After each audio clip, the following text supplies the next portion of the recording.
and welcome to what would appear to be an absinthe parlor. My name is Vervain, and today I am here to tell you about this book called The Evil Eye, The Magic of Envy and Destruction. This book is from our folklore and superstition section. It was published in 2020 by Foxy Books, and it is written by Jack Shamash.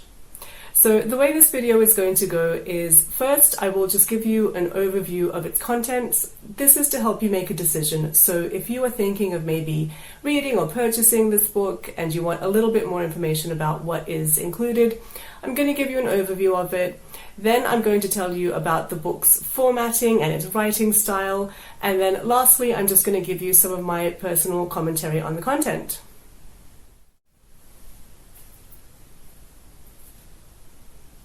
I would describe this text as being a general or introductory text into the evil eye beliefs across the world. So it covers customs and beliefs from Scotland to Ethiopia and from ancient Sumeria to present-day India. And we see that across the world, people do believe in this idea of the evil eye. Some people believe that anyone can cast it. Other people believe that only people born under certain circumstances can cast it. Some people are said to be able to knowingly and deliberately cast it. Other times you might unwittingly cast it. There's all sorts of ideas about how you can get rid of the evil eye or how you can protect against it. Now, while this book does cover beliefs from across the world, not every culture is covered equally. The two cultures that are covered in greatest detail are Jewish beliefs around the evil eye and ancient Roman and present Italian beliefs around the evil eye.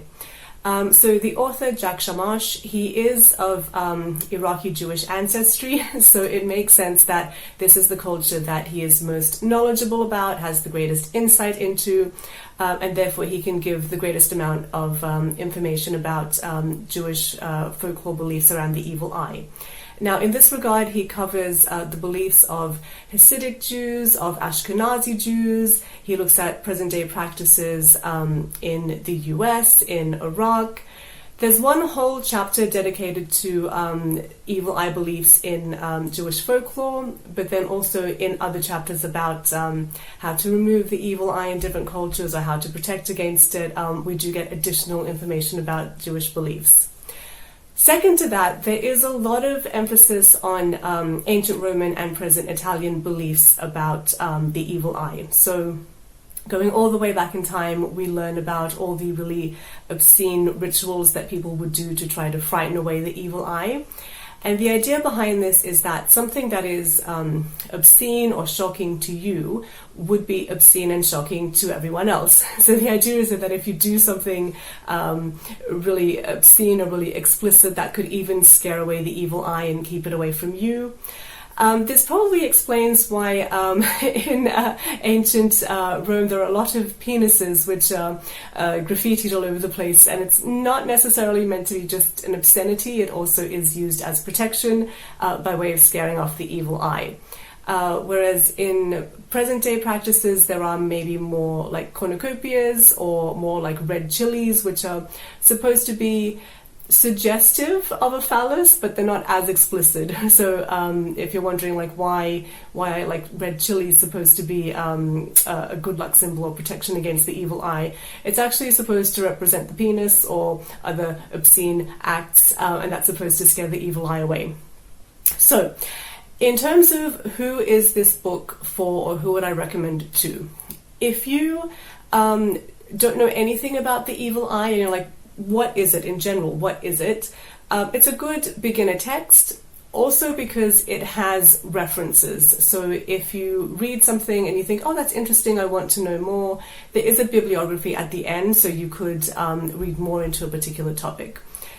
That being said, if you're interested in evil eye beliefs in certain cultures, if you're interested in either Jewish folklore or Roman and present-day Italian folklore beliefs, yes, I would recommend this book for you. But if you're interested in maybe like Indian folklore beliefs or Ethiopian folklore beliefs, certainly read the book, but it's not the strongest source of information. So by comparison, while we have individual chapters about Jewish and Roman beliefs about the evil eye, we only have 2 paragraphs about the evil eye beliefs in Ethiopia. So certainly I would still recommend it, but it's just not such a strong source of information.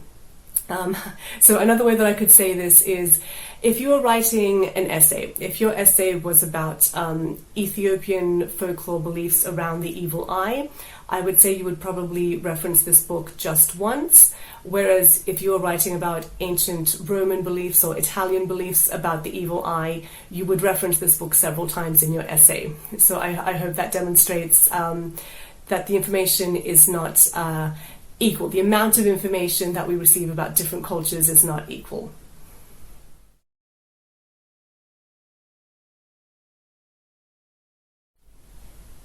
Alright, so now let's move on to the physical copy that we have. So the one that we have published in 2020 by Foxy Books, it is a paperback. It is about 1 centimeter thick, roughly about 1 inch. So it's quite portable, it's quite easy to hold. It's not like some of these really large hardcover books that are really quite heavy and uncomfortable to hold for an extended period of time. In terms of the writing, it's written in plain English. It's written in a really sort of conversational tone, so it's very easy to read and to understand.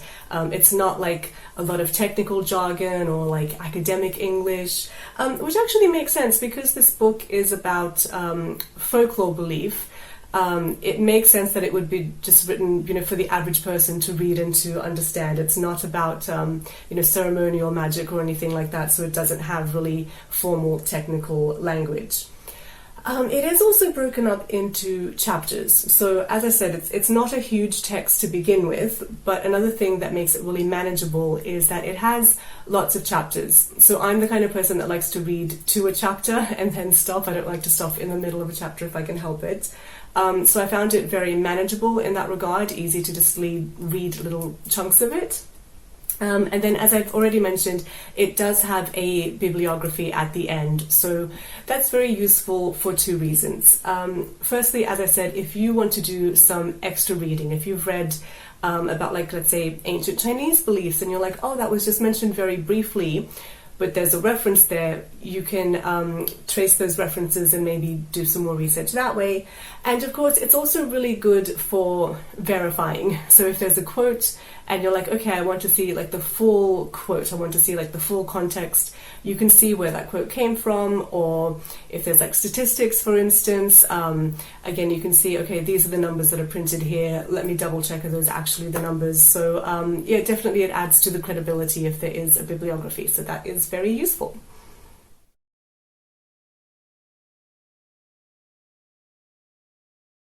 And lastly, I just wanted to give my commentary on the book. So these are just a few things that just stuck out to me, and I just wanted to speak a little bit more about them. So firstly, language. So there's one part, I believe it's page 114.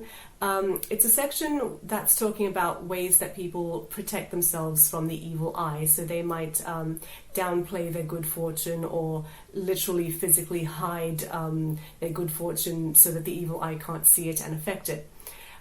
In this section, the author, Jack Shamash, he is quoting someone from the 1950s who was talking about evil eye superstition in Africa. And the language that is used to describe African people and former colonies of Britain is outdated by today's standards and potentially could be offensive today. So I just wanted to point that out. It's not a large part of the book. This is just for a couple of sentences, but nonetheless, it's there. I definitely noticed it. Reader discretion is advised. Next, I want to talk about evil eye beliefs and how they interlace with other religions. So the author points out that the evil eye fits in rather easily in polytheistic religions. Because in these religions, there's the belief in many different supernatural powers or many different deities. It's easier to accept that, yes, there is this supernatural force called the evil eye. Whereas conversely, in a monotheistic religion, so especially the Abrahamic ones, the belief is that there is one God, and that one God is all-powerful. There's no acknowledgement of any other supernatural force, and to do that would be idolatrous. So officially, monotheistic religions don't accept the evil eye or don't attribute any power to it. However, there is a strong belief in the evil eye in these monotheistic religions. One example being Italy. And yes, Italy is a Catholic country, but there are a lot of gestures and rhymes and talismans in Italy that people use to protect themselves against the evil eye. And the author even gives one anecdote about calling a Catholic priest to ask about these beliefs as part of his research. And the priest is like, "Oh, I've never heard of the evil eye. I don't know what you're talking about." And the author is like, "Sure, okay." But he does say that he does understand the clergy would not acknowledge the evil eye because, again, you're officially not supposed to. There's supposed to be only one all-powerful God, and the evil eye is a rival to that. So I thought that was an interesting thing to point out. The last thing that I want to talk about is talismans to protect you from the evil eye, and one of them is the evil eye, or the Nazar. I'm sure we've all seen it. It's like the blue eye. And I also have wondered, why is an image of the evil eye supposed to protect you against the evil eye? So normally, if you're, as the author says, if you're afraid of spiders, you don't wear a giant spider necklace. It seems a bit counterintuitive. But then he gave this really sweet anecdote where he says that when he was a child, he used to watch the TV show Doctor Who, and some of the antagonists are these things called Daleks. And that as a child, he was really, really scared of these Daleks. But one day, a family friend gave him a stuffed toy Dalek as a present, and he really loved this toy, and he slept with it, and he believed that this little stuffed toy Dalek would protect him from the mean Daleks. Which I thought was very cute, but it does illustrate a point that this is a bit of sympathetic magic, where the idea is that he has this nice friendly Dalek, and it's going to protect him from the other Daleks. So likewise with the evil eye, maybe if you have a talisman which is a tame version of the evil eye, that tame version will protect you from the actual malicious evil eye. Alright, so to wrap up this book review, what can I say? Overall, I did like the book. It was easy to read. I think it was a really good sort of introductory text to various beliefs and superstitions about the evil eye across the world. As I did mention, it is more of a starting point, maybe for Roman and Jewish beliefs. It goes a bit deeper. But yeah, overall, I enjoyed it as a beginner text, as an introductory text. I would highly recommend it. We'll have it here in the Bibliotek should you ever wish to drop by and borrow it out for yourself. But that's it for today. Thank you very much for your time. Let me know what you think. Have you read this book? Do you have these beliefs in your culture? Do you want to share anything about it? Let me know in the comment section.